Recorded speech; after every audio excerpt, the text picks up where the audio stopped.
Wala mga bebe, ipa-follow back ko na naman siya kasi naka-follow siya sa akin at siya pa yung unang nakahanap ng mga brown na mga emoji. Kaya i-follow back na yan. At na-follow back na nga kita, be.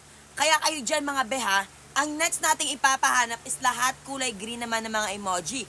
Kung sino lang yung unang makakahanap ng mga green na mga emoji, ipa-follow back ko at i-flex ko. Pero dapat naka-follow kayo sa akin para pag pinuntahan ko yung profile nyo, ipa-follow back ko na lang kayo. At kung gusto nyo dumami ang inyong mga followers, ipapasok ko kayo sa group chat ko kasi madami na kami doon. Okay? So makinig na mabuti guys ha. Mag-subscribe lang kayo sa ating YouTube channel. Yung link ng YouTube channel ko nasa bio ko dito sa TikTok. I-click mo lang yung profile ko dito. May makikita kang link na nasa bio ko. Yun po yung link ng YouTube channel ko. Mag-subscribe po kayo doon. I-click nyo yung notification bell.